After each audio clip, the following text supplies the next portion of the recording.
On this episode, the Reagan Library had just found out that they were getting one of the retired airplanes, and they had no idea what to do with it, so they went around to all the, especially aircraft museums in Southern California, trying to get an idea of what do we do with this airplane. So they came to the Palm Springs Air Museum, and they saw what I had done. from the coveted corner booth in a little bar in the center of the Coachella Valley Universe, welcome to another big conversation with Patrick Evans and Randy Florence. Gentlemen, welcome to this edition of Big Conversations Little Bar. We are really excited to be here once again at the center of the Coachella Valley Universe, Skip Paige's Little Bar in Palm Desert, California. My name is Patrick Evans. I am your host along with Randy Florence. That's my name. Yes, it is. Welcome, Randy. I'm glad to be here with you. Today, we are really excited, and I wish, a lot of podcasts have video. We don't. But this would be one of those that would be great. We've actually, it's been requested that we not have video. Yes, yes, it has. Well, Randy, you'd have to actually get dressed to come in and do this if we had video. I'm not sure you'd keep showing up. We have Stan Stokes, world-renowned artist. His art encompasses so much aviation art. Yeah. And I was just asking him, and he's going to tell us the story in a minute, but he met dozens of the Tuskegee Airmen and did portraits for them. You have paintings in the Ronald Reagan and George H.W. Bush presidential libraries that were commissioned. You have a beautiful mural at the Palm Springs Air Museum. Yeah, actually several. Yeah, you have many pieces there. Yeah. The big mural. And so, Stan, welcome to the podcast. Thank you for doing this. Thank you. It's kind of a glorious day here in Palm Desert. It is. And we always like to thank Patrick, the weather person for KESQ, for bringing in the good weather. Well, he brought us 81 degrees and relatively clear. I accept no thanks for the good weather, because then I'd have to accept responsibility for the bad weather. So. Well, if we were Canadian, we'd all be out by the pool. Well, this is true. Yes. Yes, we would. But we would be wearing sandals with socks, so that's what the Canadians do. Do we have any listeners in Canada, John? No. Okay, so we're good. I can make all those decisions. You have, for 50-plus years, been a working artist in high demand, and obviously local. You have a lot of work hanging at the Palm Springs Air Museum, but let's start here. How did you get in? Because a lot of your artwork is very niche artwork. Yes, it is. The aviation artwork in particular. Yeah. How did you get into this line of art? As a kid, I was an airplane nut. Building all the model airplanes, building flying airplanes, and my dad would take me around to the different airports in Southern California every chance we had. And I grew up in Glendora. From there, it was a real easy drive over to Brackett Field, a little bit further to Cable Airport, El Monte in the other direction. And then if we really wanted to get adventuresome, go over to Ontario and fly Bob in Rubidoux. March Air Force Base, Norton Air Force Base, all those. I frequented all of them. And when you were growing up, that was a time where, and there's still a bit of the aviation industry here, but there was a lot of it going on. Yeah. There was a lot of it here. And Lockheed had a facility at Ontario, and I can remember being there and watching them test fly a Lockheed Constellation, a Navy one, so a C-121. And just all of those things that we don't get to see anymore. But the neat thing was we were decades away from 9/11, and you could generally hang out at the airport like a Brackett. We could go and walk amongst the airplanes, touch airplanes. And to a kid, that really is something, to be able to touch the airplanes. And for quite a while at Brackett, there were two derelict P-38 Lightnings, and a T-28 and a B-25. And they were there for years. And keeping it brief, a lot of years later, I'd gotten to know Bob Pond, who was the genesis of the whole Palm Springs Air Museum. A lot of the initial aircraft there were his. Yeah, and I had known Steve Hinton and Ed Maloney over at Chino for a long time. They had just restored P-38 for Bob Pond. Steve had flown it to Minneapolis, where Bob's original museum was. on spur of the moment, they had me paint some nose art on it, which I shouldn't have been able to do it that fast, but I did because it was going to Oshkosh the next morning. So And the paint dried. yes, yeah, kind of. Steve Hinton was pre-flighting the airplane, and he was asking me to paint around all of the fuel caps, the fuel capacity there. So we're chit-chatting, talking, and everything. And I said, Steve, whatever happened to the 2 P-38s that were Brackett Field? And he said, well, you're painting on one of them. Wow, was the I plane had you no saw growing up idea. as a kid? Yeah, and that's the one that's Wow. over at Plains of Fame now, that still flies. So I have known that P-38 since 1960. Wow. And some of these airplanes I go way, way, way, way back with. And you get it in your blood, and you get different aspects of aviation in your blood. When I was 7, 8 years old, I was on Big Bear Lake with my dad and a friend of his with the friends outboard motorboat, and we were fishing early in the morning. And 2 F-104s came in real low right over Big Bear Lake and went right over our heads. And then up and over the dam and heading down towards Norton and San Bernardino. But to an 8-year-old kid, that's like taking liquefied F-104 and injecting it right into your DNA. And from that point on, going, oh, F-104s. So it was all of those things that made it to where by the time I was 14, I was riding my bike over to Brackett Airport and, just indulging in aircraft as often as I could. When did the love for aircraft transition to a love of painting them? When did you? Well, that was the other thing I was doing as a kid, is doing drawing. Now, I never had any paints as a kid, but I was drawing a lot. And my first year of college was just junior college, Citrus Junior College, halfway between Glendora and Azusa. And I had 2 art classes. And September, when the classes started, I was introduced to my first actual set of paints. And about 2 weeks into it, I was thinking, I like this. And I never stopped. But at the same time, I started taking flying lessons when I was 14. And for a while there, I didn't have the money to finish it up. But in 1971, I got my pilot's license. But at the same time, I was painting full-time. I went to Art Center College of Design after Citrus. And that's when it was in its original location in downtown LA. It's just off the Arroyo in Pasadena now. Yeah, okay. And they wanted to teach you how to design cars and toasters and everything in between. And I wanted to do fine art painting.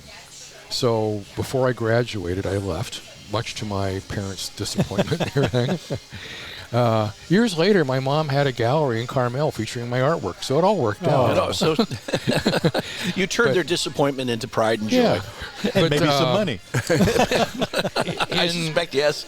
In those early days, when I had just gotten my pilot's license, and I was a starving artist, I have no idea how I did this, but I managed to buy an airplane. Good heavens.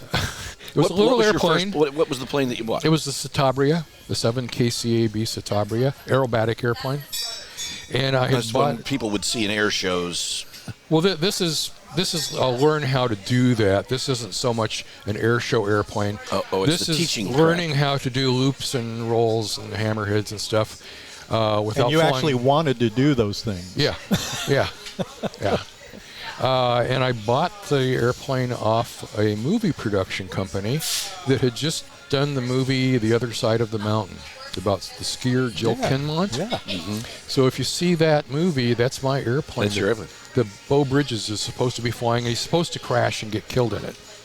I had it, so it didn't crash in it. You still have it? No. But when I sold it, it had gone up in value enough that all my flying in it was for free.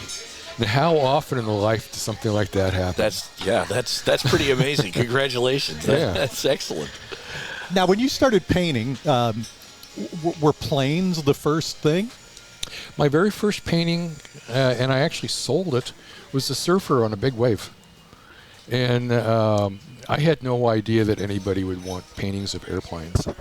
So I didn't do that for a long time. I got to where I was getting pretty well known for doing little intimate scenes of creeks with ferns and multicolored leaves and stuff. And you were able to make a living at that point doing it? Yeah, it was beginning to happen and everything. Yeah.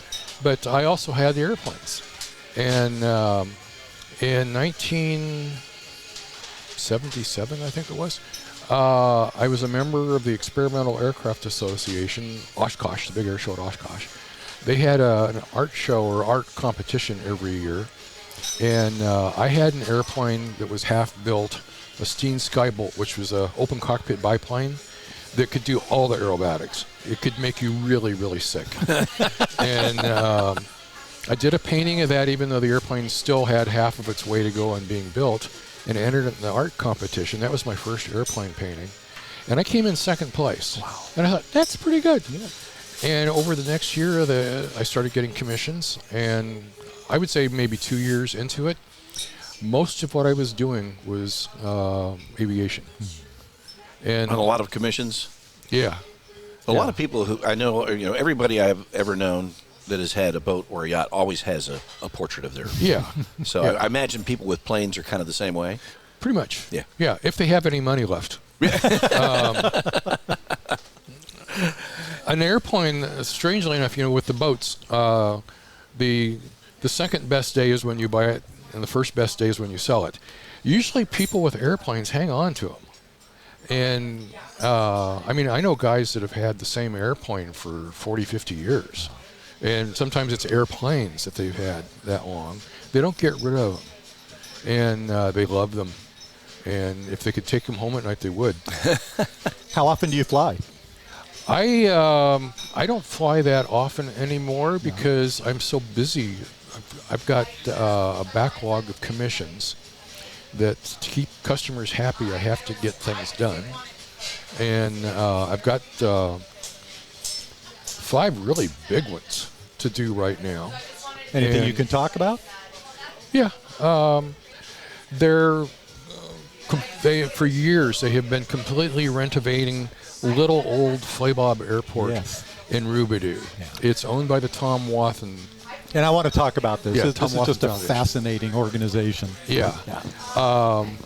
It is the 5th oldest airport, if I remember right, in California. And they've worked very hard to keep that old California feel about it. The runway is just a little bit less than 3,000 feet long. Because the second you hit 3,000 feet on the length of a runway, all the government agencies want to come in and make sure you're doing everything right. If you keep it below that, you're 2950. Yeah, you're kind of underneath the radar. And as long as they behave themselves, which they do, it's okay. But the airport was in danger, I think, about 22 years ago of being leveled, sold and leveled. Wow. And kind of at the 11th hour, an arrangement was made to have some guys that had businesses there purchase the airport. And they bought the airport, and a few days later, they all got together for a meeting. And they're kind of, okay, we own an airport. What are we doing with it? And it took them a couple of years to really come to grips with what they needed to do with it. But one of the guys had a business there where early on, I think it was the bailiff in Riverside County Court over there, came calling and said, we have people that need to work off small crimes. Would you be willing to take people and put them to work out here? And they said, sure. So they started bringing people, and these weren't dangerous people or anything. And after a few weeks, this guy, who's one of the best people I've ever known in my entire life, John Goldenbaum, he was looking at them and saying, they're not any different than when they came in. We're shoving them back once they've done their time. We're shoving them back in. Right back into whatever they were doing. Any corrective measures whatsoever. So he talked to the bailiff and said, can we actually show them how to do a job? And the bailiff said, sure, give it a shot. So John had been in a squadron of combat in Vietnam, flying Douglas Sky Raiders, and they protected the helicopters that were going out to pick up downed pilots. Very dangerous thing. John said that the good squadrons, which he was a member of this good squadron, their number one thing is every pilot did not want to let down the rest of the squadron. They were willing to die for the rest of the squadron. They had a job to do. They did the job. They didn't let anybody down. And he said that some of the young people they were getting in were from gangs. And he was talking to them a lot. And he started realizing it's the same attitude. If you're in a gang and you don't know any better, that's how you grew up, you're in a gang, your number one thing is you don't let down the gang. You're willing to die for the gang. And within the gang, you need to do your job, you know, even if it's sticking up a 7-Eleven or something, and not disappoint the rest of the gang. Yeah. And once he realized that, he started operating with these young guys the same way and started having some pretty good success. They, one of the first things, and they still do it, they have a day every month, usually a Saturday, that kids can show up with a parent. The parent signs the paperwork, the releases. The kid gets to go up in an airplane for free. A lot of these kids have never touched an airplane before, and here they are, they're getting to fly in an airplane. Right. And a lot of times, if the adult pilot flying the kids thinks this kid, it won't scare him too much or anything, he has them put their little hands around the yoke and talks them through actually flying the airplane. Once they land back at Flaybob, about half the kids hasn't changed them at all. The other half, their horizons have suddenly really broadened. And one key thing that John learned and started implementing it, with these kids that are excited about the whole thing and want to go on, you have to have somebody to tell them what the next step and the next step and the next step is to get to the goal of being able to actually do this. So they are shown every step along the way. Whatever they want to do in aviation, they're shown how to get there. And they all realize pretty quickly that the number one thing is, in school, get good grades. Show up and get good grades.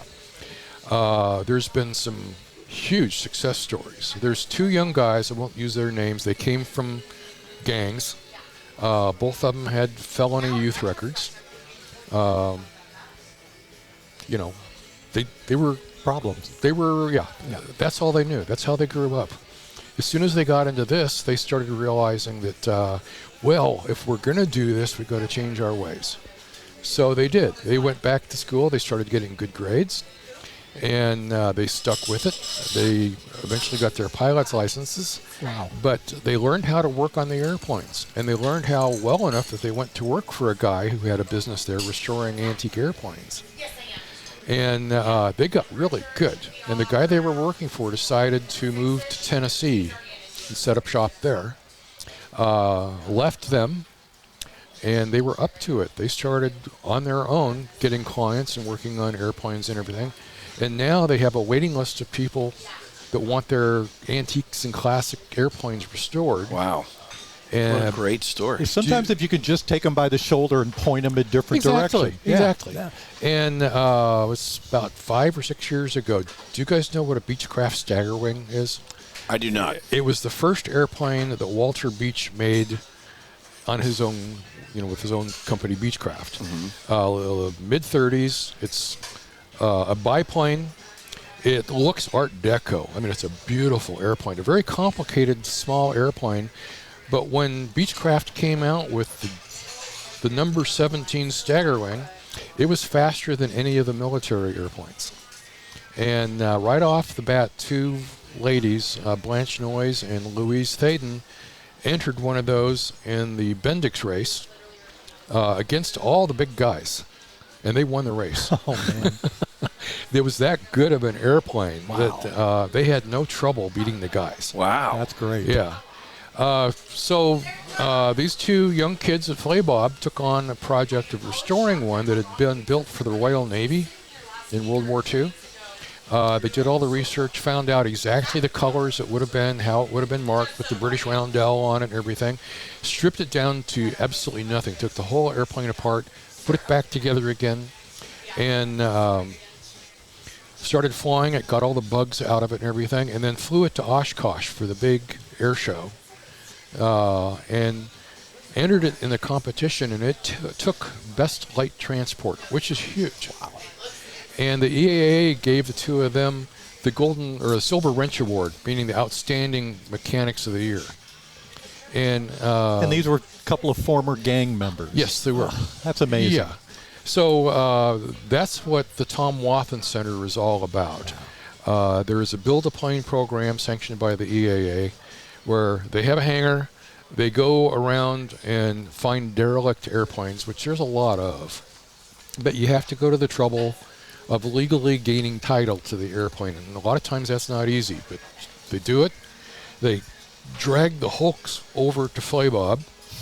And in this one hangar, the Red Barn, there's a guy, Dave Almy, who is just excellent with the young people. On Saturday mornings, young people come in and they work on the airplanes. They'll have one that's a year away from being restored, and the other one they're just starting on, or one's halfway, the other one's beginning to fly. And the kids will restore the airplane with adult supervision, licensed supervision, so they're being told exactly what to do. They do it. The adult checks it all out and goes, "It's fine." He signs it off. It's his name, certifying that it's good. And then once the airplane starts flying, it gets airworthy, back in license and everything. How long's this program been in place? Everything here was a gradual start from about 20 years ago. Okay. So quite a while. But once that particular airplane has a few hours on it and they know that there aren't any bugs, the engine's not going to quit or anything else, it's a good airplane, the kids that built the airplane get to go up in their airplane. That's a life-changing experience. I bet it is. That they're flying in this thing that they built. And they're alive when they land because they built the plane. That's and right. Usually at that point, they're real eager to, if they haven't gotten their license, to finish up getting their license. Yeah. And one of the more incredible stories, there was a young kid who had gone through all of that and decided he wanted to find his own airplane to buy. He was over in Riverside. He was reading the want ads back when the papers had want ads on Sunday. And there was an Aranca Chief for sale. It was a basket case. It was in somebody's garage. He called him up and he went over and looked at it. And at that point, he really, really, really wanted it. And the guy wanted a few $1,000s. It wasn't an insurmountable thing, except that this kid had practically nothing. He went and talked to his dad that night about it and started showing his dad a few photos of it and what he knew about restoring it and everything. The dad's prized possession was his Harley Davidson. I know where this is going. The dad went over with him to look at the airplane, and he went home and he sold the Harley, and they bought the airplane. And the two of them restored the airplane. It's flying now. And the kid got his license. The kid's gone on with all kinds of things, and the father's getting his license now. Oh, that's such a great story. And but Flybob is just full of that. And you might be wondering, how did they get the name Flybob? I was wondering that. Back real early on, there was a guy that started the whole thing that was kind of a happy-go-lucky type guy who sold the whole operation real quickly to two guys named Flavio and Bob. And they needed a name for the airport, and after several versions of things, they settled on Flybob. So that's crazy. Yeah. So I've been sitting here this entire episode completely intimidated because I'm staring at a shirt sitting across from me that says President of the United States Air Force One. So did you get that in the gift shop? No. The little bar gift shop. We'll have that on our merch page next week. So talk to me about the work that you've done with the Air Force One. I've actually been involved with the 89th Presidential Airlift Group. They call themselves the PAG, the Presidential Airlift Group, for over 20 years. And do you remember a little incident where about a year and a half after 9/11, maybe 2 years, Air Force One 747 was flown up to New York with two chase planes. One of them had a photographer in it, and they wanted to get some good photos of Air Force One with the Statue of Liberty alongside. Now, they called up the appropriate people in Manhattan to say, "We're coming. Don't let it scare you. We're coming."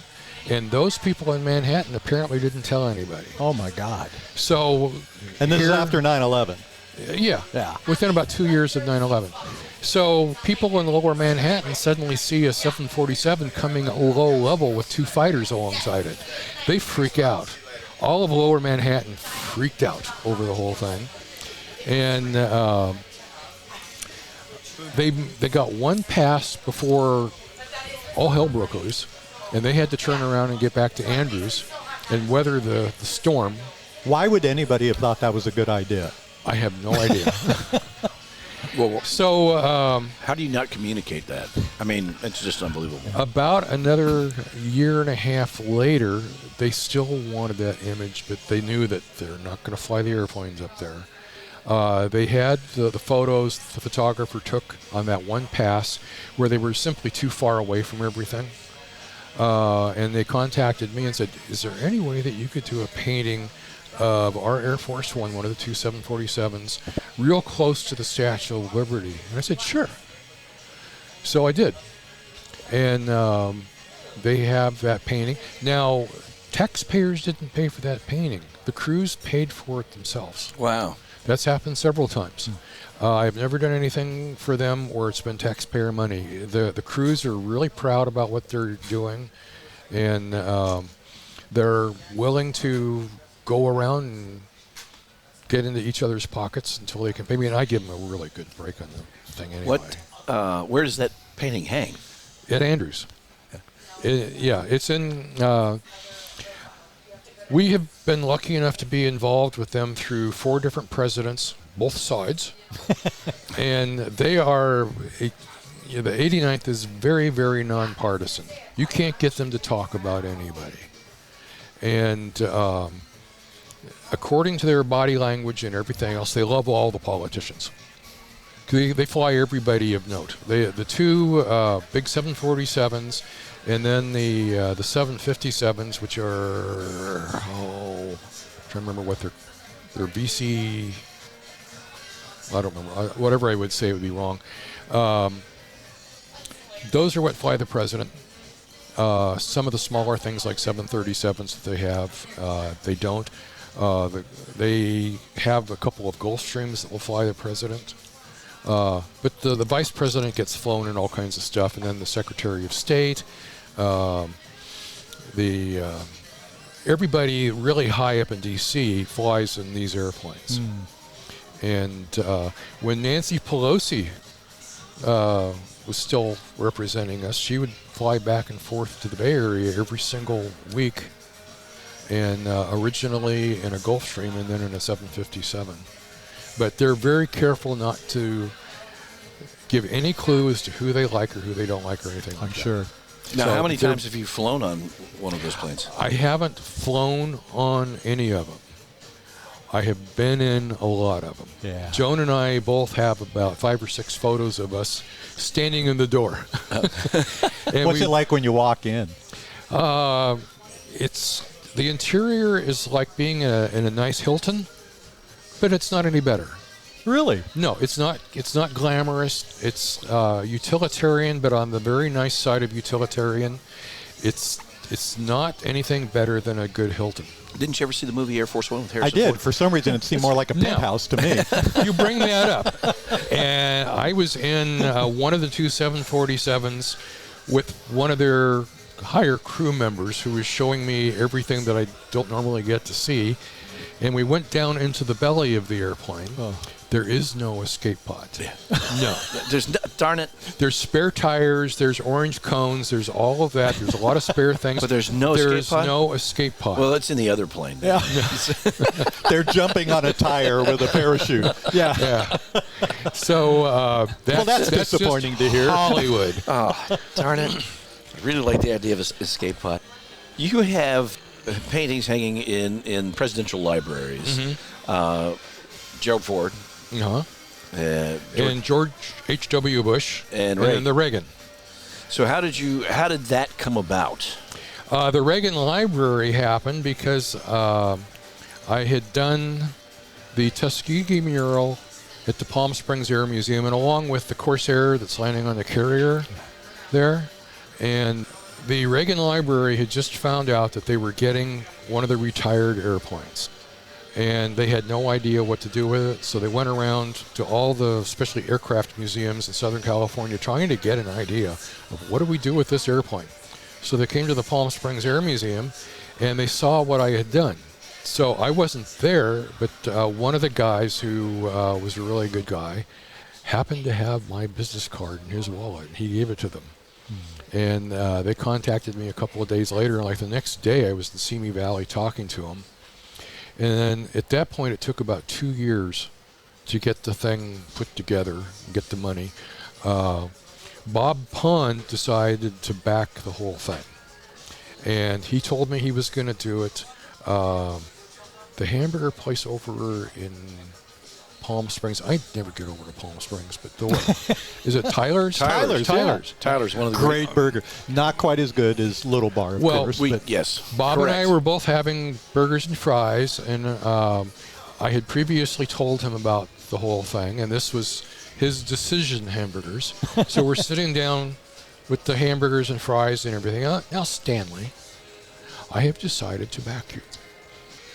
He's the one that gave them the money for them to be able to pay me because they didn't have the money. Their Air Force One pavilion was going to cost them $10 million. Wow. By the time I entered the picture, it had gone up to $34 million. So you charged him $24 million. He was 14 of that, 24.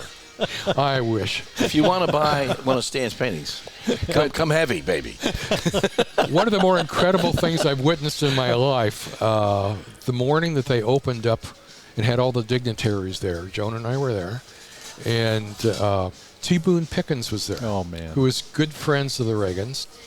And at some point that morning, he asked them, how much are you in debt on building this place? And, about $24 million. And he wrote out a check for the $24 million, paid it off right on the spot. I would have said $26 million. Yeah. I was like, stand up with a little. So if do you have a favorite piece of work, or a better way to ask, or a different way to ask, if there was one piece that would tell me everything I needed to know about Stan Stokes, what would that be?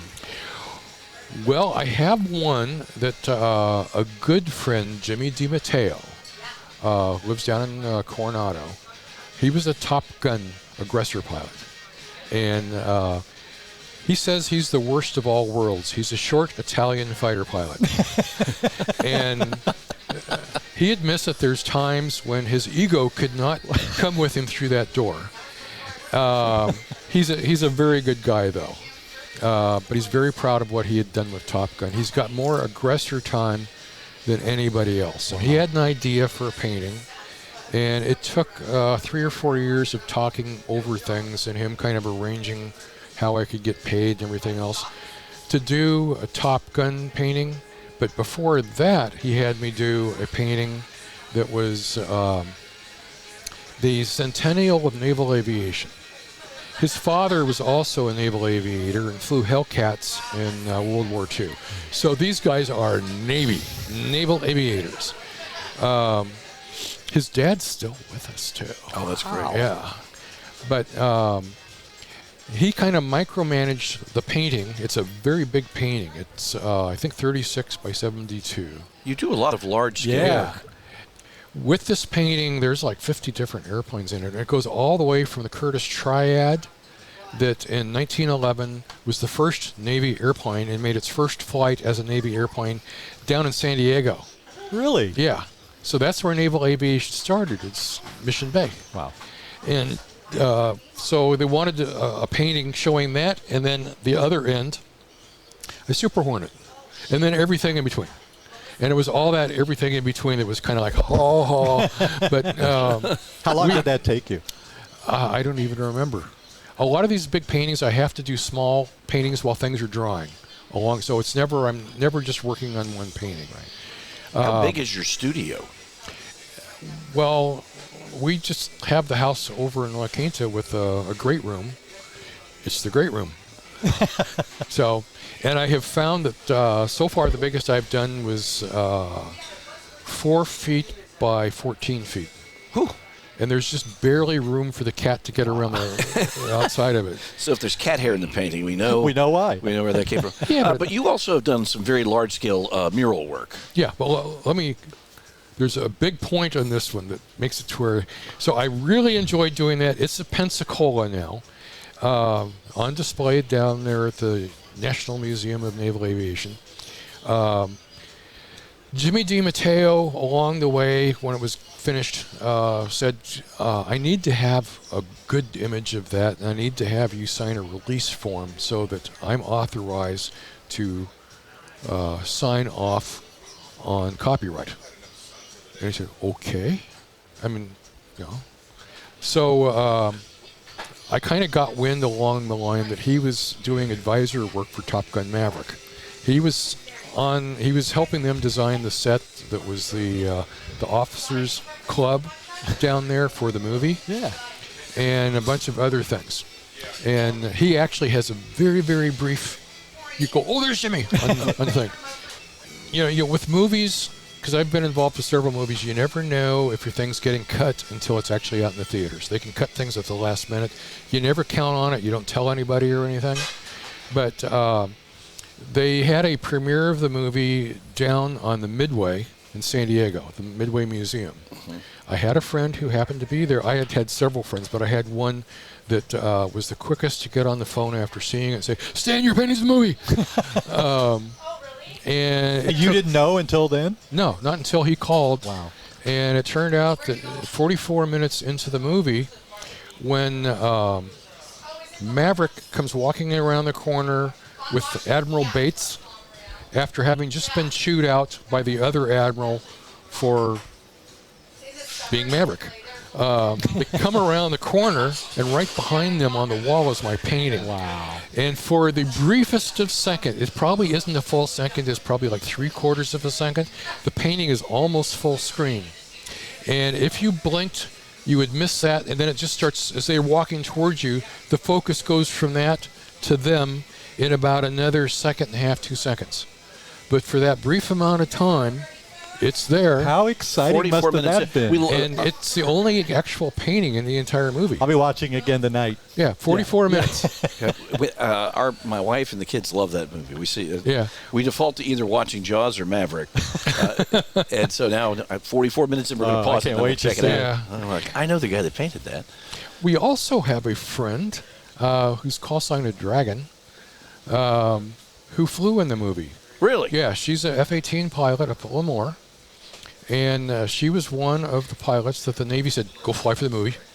And she flew all the scenes with a 2-seat Super Hornet that you're seeing. Well, the one is Bob, the backseat guy, the Rio. Bob. Right. When you see it, she's up front. The other is the young lady, Phoenix. All the scenes where you see Phoenix or Bob, Dragon is up front flying the airplane. And the scenes that you see of them down low going through the canyons and you can see the shadow coming up at them, that was for real. They actually did that for real. Where'd they film that? A whole bunch of different places. Part of it was in the Sierras. There's a pass that's restricted to just military aircraft for them to do that type of thing. And it's nicknamed Star Wars Canyon. There's a highway that goes through there, and there's a couple of viewpoints that if you know to do it, you can park your car and you can go there and you can stand there long enough and watch F-18s go by you. And about 2 years ago, some guys were there with their cameras taking pictures, and a Super Hornet came up, and I don't know what happened, but the guy actually hit the hill underneath the viewpoint, and the explosive wreckage of the airplane went flying over the photographers. Unbelievable pictures, but pretty. I don't know if they kept taking pictures or not. Man. Yeah. But, so it's a pretty hazardous thing, but they actually had the actors in the back seats of Super Hornets flying that low through the canyons. I can't imagine the insurance company that was involved. Oh, my gosh, yeah. But a lot of the stuff, because of Tom Cruise is a pilot. The Mustang scene at the end where he's flying Penny into the sunset and everything, that's Tom Cruise's Mustang that he flies all the time. The insurance company said, well, you're not doing that for the movie. So even though he flies it all the time and everything else, they wouldn't let him fly it. There's a father and son, well-known pilots over at Chino, the Hintons, Steve Hinton and Steve Hinton Jr., that everybody calls Steve-O. And it was Steve-O flying those scenes, and they digitally put Maverick's face on him. But he said he had to do that roll looking into the sun 7 or 8 times to get it right. They kept saying, "We'll do it again." And he said for quite a while afterwards, he had spots before his eyes. Oh, yeah. But anyway, that painting, being in the movie and being down at Pensacola, kind of my favorite movie. I'm sure. Or, painting? Yeah. So one of the things I love about go ahead. One of the things I love about many of your paintings, and you showed me the one with the plane landing on the George H.W. Bush carrier. You capture, and I know it brings the two genres together, your marine work and your aviation work together. But I love how you capture motion in your paintings. Yeah. It's really impressive. I think having been a pilot myself and having done aerobatics and everything else, you know what an airplane does. You know what it's supposed to be doing. There are some airplanes where I cheat a little bit because what the airplane would be doing is so bizarre that the average viewer wouldn't believe it. Like, that can't be real. No. Don't do that when I'm in the plane. So you move about halfway into how it really was, into how people would expect it to be sometimes. Not always, but just sometimes. And so you have to have a feel for that, where the people who really know will go, okay, he's close enough. And then the people that don't know, when they're looking at it, they go, gee. So, but having been a pilot, and when I first got to know Bob Pond, I flew with him in all the airplanes. Wow. And he had an enormous stock of planes. It's unbelievable. Yeah, but when I first got to know him in 81, here, October of 81, he only had 2. I was with him for the acquisition of everything else. How many did he ultimately end up with? Several dozen. Yeah. And a lot of cars, too. Point, he was over 125. I don't know how much over, but over 125. I emceed an event that they did at the Pond Estate, and when you went to the estate, there were so many buildings that housed cars. Yeah. It was unbelievable. And they were all painted, so they didn't look like a garage, Yeah. Well, there was one half of it was all the red Ferraris, and the other half was all the green Aston Martins. And I rode with Bob in a lot of them. I personally drove a handful, but just a handful. Because whenever Bob would let the artist get behind the wheel, it's kind of like, something's going to blow. And I did get to drive a Maserati following him in some parade over in Palm Springs. And I drove the second half of that watching steam coming out from underneath the hood. And you're kind of going, oh, this isn't good. This really isn't good. At 10 miles an hour. Yeah. That car didn't like putting along that slowly. So it didn't that blow car's up, not made to putt along slowly. No, that's why they smoke. So there's quite a history of aviation in this valley. We were talking before the episode about Jackie Cochran. Yeah. Talk to us a little bit about Jackie's. Okay. Well, first off, Jackie Cochran was a self-made person. She grew up in abject poverty in the Florida Panhandle. And everything she did because she had a whole lot of tenacity about her and was an extremely smart person. And so you really got to hand it to her. There's a lot of people that like to dump on her for different things and everything about being so pushy and everything. She had to be. But by being like that... Well, if you're a female pilot, you probably had to be a little pushy back then. Oh, yeah. I think even today. My cousin was a naval aviator, and she was one of the very first... she flew helicopters, and she was one of the first female combat helicopter pilots. Yeah. She retired as a captain. Well, Jackie got a fascination for aviation real early on. She was a beautician. And she kind of worked her way out of being a beautician into... well, the first thing was, still as a beautician, but beginning to get into aviation, she went to a party with one of the ladies that she did the hair of and got to sit down next to Floyd Odlum.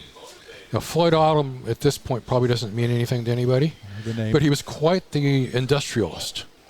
And He was Consolidated Aircraft, San Diego, a bunch of other things like that. He also had a big share of Paramount Pictures. Oh. Yeah. And he didn't know who she was. She really didn't know who he was, but they got a big liking for each other almost immediately. And started off from there. And I think it took her a while to realize just who it was that she was with. But I think it was probably very good for both of them to not realize it right off the bat. Right. She went over to Roosevelt Field in Long Island, where Charles Lindbergh had started his transatlantic flight from. And she took a couple of weeks off from work and got her pilot's license. Kind of that quickly. I'm going to take 2 weeks off and start flying. Yeah. It was a little bit simpler, the laws, what you do, how you talk, air traffic control almost wasn't back then. It was Bob telling you. The airplanes were much simpler, but much, much more dangerous. Very dangerous airplanes. But she loved the whole thing. And she got into air racing and had done a bunch of things to start getting some notoriety. And in 1938, she had managed to buy, Seversky Aircraft let her borrow this airplane, which a bigger incarnation of it became the Republic Thunderbolt in World War II. But this was a great airplane back then. And in 1938, she entered the Bendix cross-country race from Glendale Airport to Cleveland for the Cleveland Air Races. And it was a staggered start where everybody had a timed start. They would start like 10 minutes apart, half hour apart, whatever it was for that year. And then they would take their time when they landed. It didn't matter how many times they stopped. Most of them only stopped once for fuel. But somebody at Cleveland would know their start time so they could figure out when they landed where they were placing. And she won the thing. She beat all the guys. She beat Roscoe Turner, all those guys. And was that a really big deal in the aviation industry back then? That was the biggest. Yeah. That was huge. And at the Air Force Academy, they have her Bendix trophy. Big trophy. Now, how did it end up at the Air Force Academy? Because she kind of got her way into the Air Force, kind of. When World War II broke out, she initially, before we were in the war, she was ferrying Lockheed Hudsons over to England. They couldn't fly them out of the U.S. because we were officially neutral. So they would push them across the border into Canada and fly them from Canada over to England. Oh, that's right. They would literally wheel them over. Literally hand push them across. She was doing that on one of her flights. She actually got shot at by the Germans. So she knew what it was like to have somebody try to kill her. As soon as we got into the war, she shifted gears and started lobbying to have women serve somehow. The Army was kind of like, we don't know about this. But they didn't. Hang on, little lady. They also didn't know about Jackie, and she kept pushing and pushing and pushing, and eventually the WASPs, the Women's Army Surface Pilots, were formed, and it was women, 100% women. She was put in charge of the whole thing. The women that signed on were taught how to fly at Avenger Field in Texas, and they wound up doing everything that they could possibly do other than combat, flying the airplanes, so that all the men could go and get into combat. So when they would finish building a Lockheed Lightning, P-38 Lightning at Burbank, a lot of times a woman would show up with her parachute and flight suit, get in it, and fly it east. And a lot of times to Wright-Patterson for the Air Force, Army Air Forces to check it out and assign it where it was going to go and everything. But women were flying all the airplanes, all the war airplanes, all over the United States during World War II. And there were several of them that were lost. There's one who took off from LAX in a Mustang, because Mustangs were built in Inglewood. And they would fly them out of what we now know as LAX, Mines Field. She took off and went into a Marine layer and was never heard from again. Now, Josh What's-His-Face has done a whole thing on going out there and trying to find pieces of Mustang, which nobody else, but it's really deep out there too. So it was not without hazard when you're flying brand new airplanes, World War II airplanes. It can be very hazardous because those planes were temperamental when they were flying good. And they were in a hurry to make them. Yeah. Oh, yeah. Just shove them out. Needed as many as they could get. So, Jackie, right after the war, F-86s were being built by North America in Southern California. She was able to borrow one from the Canadians, and her with Chuck Yeager in an Air Force F-86, she became the first woman to break the speed of sound, and she did it just up here in our high desert. Is that right? That is amazing. And then a few years later, when the F-104 Starfighter came out, she had been doing things with the Air Force, but kind of unofficially. And she asked them for an F-104, and they said no. So she went over to Lockheed and said, I know you have a demonstrator, a 2-seat demonstrator. Can I borrow it? And they said, sure, take it. That, with the help of Lockheed and a few Air Force people up at Edwards, teaching her how to survive an F-104. She became the first woman to fly twice the speed of sound. That's amazing. That's something. And how did she end up out here? Cliff Henderson, who was the founder of Palm Desert, he was also the manager of the Cleveland Air Races. She got to know him really well. Everybody was coming out here and spending time with Cliff and Marion Henderson. And they all loved it, especially when they were coming from somewhere up north or the east and the weather was terrible. And then they come out here and it's like today. And they go, hey, we're going to move out here. Floyd Odlum, who Jackie was married to, was having health problems. He needed to live in warm climates. So it's kind of natural for them to come here. And they bought a whole bunch of property over in Indio, just off of Monroe, and set up household there, and it became a big country club in around there. I have a couple of photos of Jackie and Amelia Earhart, who they knew each other really well. Yeah. They were buddies. Both sitting on the diving board, dangling their feet above the water at the Cochrane Odlum House over in Indio. Oh, I'd love to see that. I have the photos. I bet you do. Yeah. That's amazing. So everybody that knew Cliff Henderson was coming here, and a lot of them were going, oh, we need to buy something there. He was a hell of a salesperson. Yes, he was. Yeah. I came here in 1981, and he was still briefly around, but I actually got to know Marion pretty well. And I think the last time I saw her, I was flying back from Denver or something like that, and sat right next to Marion, and we chit-chatted the whole way. And we got here to Palm Springs. Her ride didn't show up. So Joan and I wound up driving her home. You're just thinking, that's a piece of history. Yeah. Yeah. That's the valley right there. You know, it's remarkable.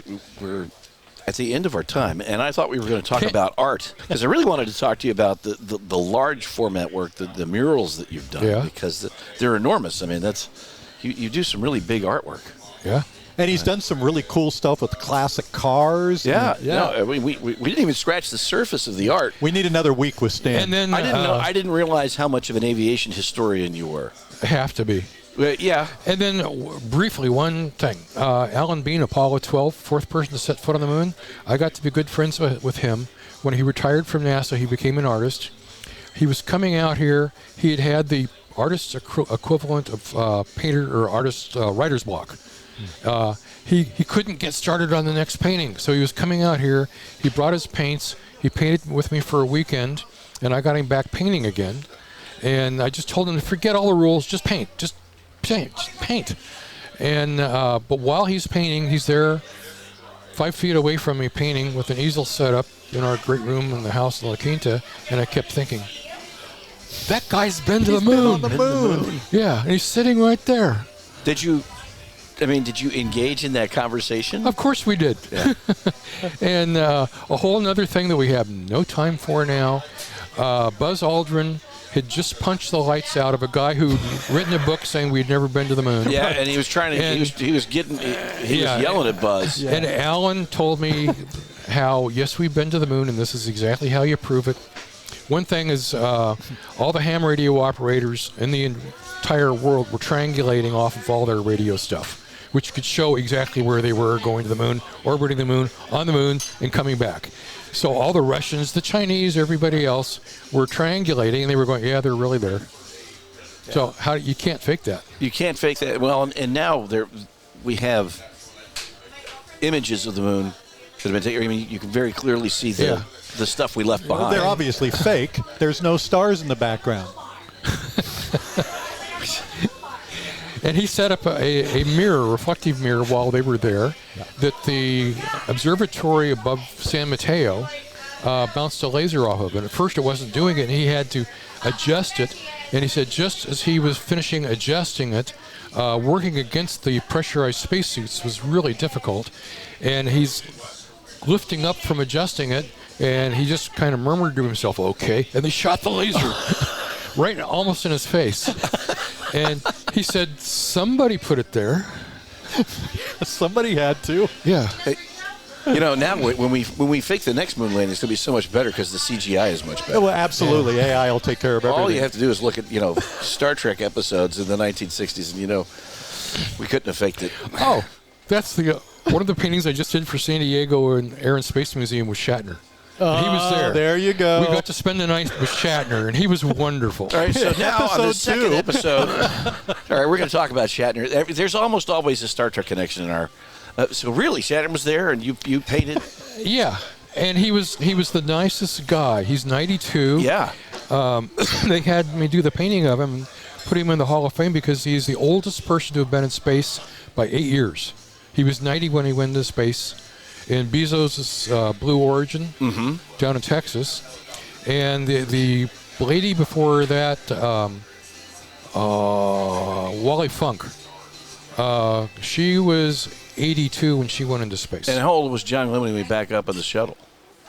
Much younger than that. He was old, but still quite a bit younger. Yeah.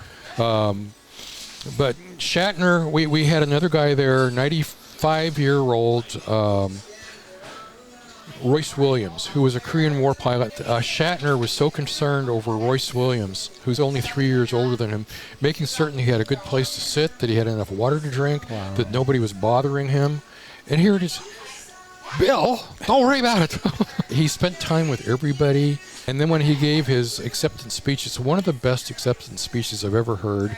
And I've now heard 99, because I've done 99 paintings for their Hall of Fame. How happy are you that we finished up this episode talking about William Shatner? I knew it was going to be a high-flying episode, but now it's soaring. That is amazing. Stan Stokes, what great stories. Well, there you go again, Stan. This has been amazing. Thank you so much. So appreciate it. And Stan, I'm going to give your website so people can go, and you can go to stanstokes.net, and you can see his artwork. Stan Stokes. Art.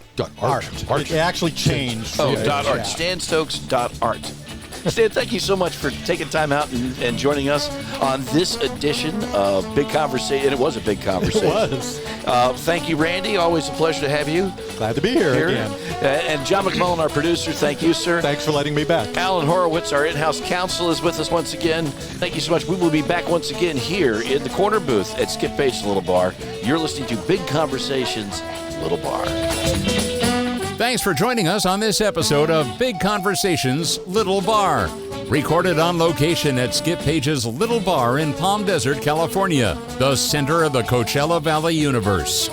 This program is a production of the Mutual Broadcasting System. All episodes are available from BigConversationsLittleBar.com or from most major podcast portals, including Apple, Spotify, and Amazon Music.